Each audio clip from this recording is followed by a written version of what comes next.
Lirikan tajam Verdi Sambo kepada Baradae menyiratkan kekesalan karena telah membocorkan skenarionya.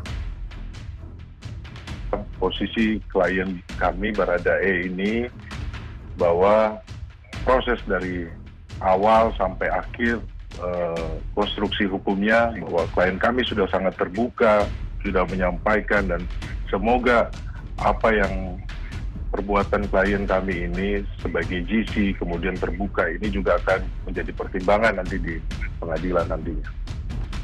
Nah, sementara yang diungkap oleh Baradae adalah mantan atasannya, mantan komandannya, mantan pimpinannya, sehingga dapat dipastikan secara logika bahwa pasti ada tekanan secara psikis ketika berhadapan langsung. Tidak benar, mana ada perwira tinggi tidak mampu mengolah TKP, mana ada kombes di TKP. Itu dengan sengaja merusak, dengan sengaja memberikan keterangan yang tidak benar. Jadi bukan, kita jangan terlena, wah ini ketidakmampuan mengelola TKP, mana ada cerita, kecuali kalau Barada tidak mampu, iya, tapi jenderal pasti mampu.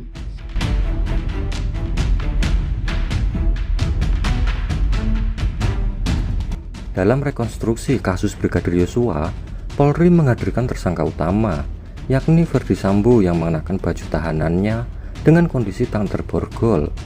Pertamanya, Verdi Sambo tampak terlihat tegar dalam menjalani rangkaian proses rekonstruksi dengan tatapan mata yang terlihat kosong.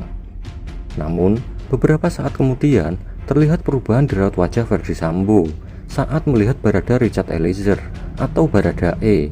Bahkan, mereka sempat berpapasan muka saat memperagakan adegan kasus kematian Brigadir Yosua yang berada di rumah Saguling 3. Dalam momen tersebut, terlihat Baradae langsung memalingkan muka ketika Verdi Sambo melihatnya. Bahkan, Baradae sempat menarik nafas panjang. Lirikan tajam Verdi Sambo dalam rekonstruksi tersebut juga sukses membuat Baradae gemetar sampai tak berani melihat sang jenderal.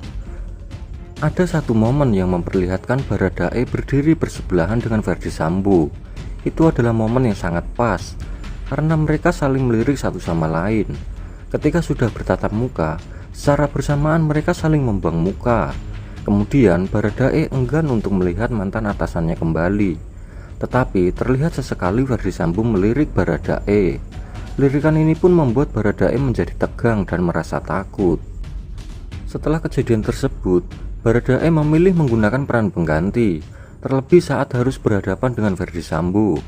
Kalau soal pemeran pengganti, sebenarnya sudah sejak awal kami usulkan, sebaiknya ada pemeran pengganti untuk Baradae ini supaya tidak bertemu langsung. Menurut Hasto, pertemuan langsung dengan Verdi Sambo atau tersangka lain bukan tidak mungkin akan mengguncang psikologis Baradae, karena secara psikologis itu akan berpengaruh terhadap yang bersangkutan.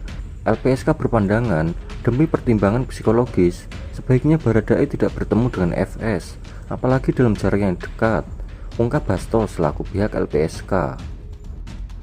Emosi Verdi Sambo saat rekonstruksi pun tak lepas dari sorotan, terutama dengan tatapan tajamnya yang mengarah kepada pihak penyidik. Apakah itu sebuah tatapan isyarat atau sebuah intimidasi kepada penyidik? Tapi hal itu belum dapat dipastikan dengan jelas. Yang pasti banyak dari masyarakat yang meragukan dengan transparansi proses rekonstruksi.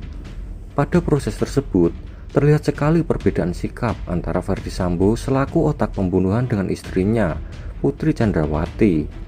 Verdi Sambo sebagai dalang pembunuhan tampak sangat tenang, sementara Putri Chandrawati sebagai salah satu dari 4 tersangka justru terlihat lebih tertekan. Usut punya usut, ada beberapa penyebab yang menjadi pemicu Verdi Sambo tidak tampak emosi pada saat proses rekonstruksi. Padahal, emosi Verdi Sambo sangat dibutuhkan untuk menunjukkan rekonstruksi kejadian yang sebenarnya.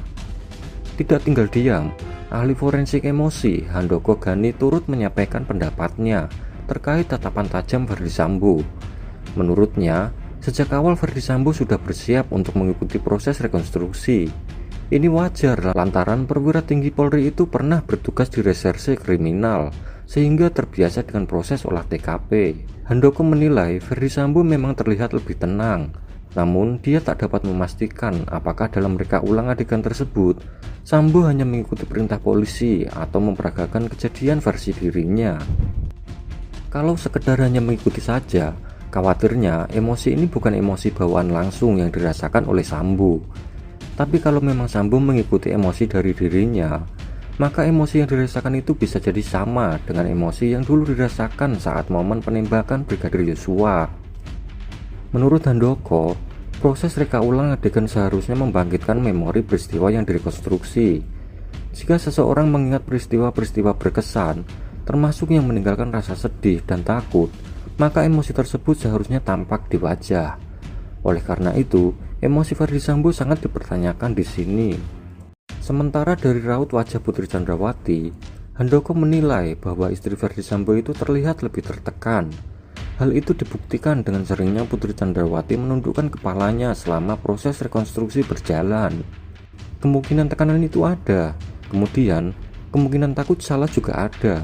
Takut salah itu dalam artian malah memberatkan Putri Chandrawati, ujar Handoko. Terlepas dari ekspresi yang ditunjukkan oleh Sambo dan Putri selama 7,5 jam, proses reka ulang adegan ini dinilai masih belum optimal. Dugaan saya adalah belum optimal, mungkin masih ada yang belum diungkapkan dari keduanya, ungkap Handoko. Di sisi lain, pakar mikroekspresi Gerdi Putra menyampaikan bahwa tarikan wajah Ferdy Sambo menyiratkan kesedihan sang jenderal. Namun, jika ekspresi tersebut digabungkan dengan emosi, Ferdy Sambo justru lebih terlihat murung. Bukan sebuah penyesalan, Gerdi Putra menyebut Ferdy Sambo cenderung sedih karena ada tragedi sederhana yang membuatnya terganggu. Dan pada saat Ferdy Sambo berhadapan dengan Putri Chandrawati, Gerdi Putra melihat ekspresi wajah Ferdy Sambo justru lebih formal. Saat bersama PC, dia terlihat lebih formal, canggung, tegang, tapi kita baca itu sebagai canggung, kecuali saat sedang memeluk.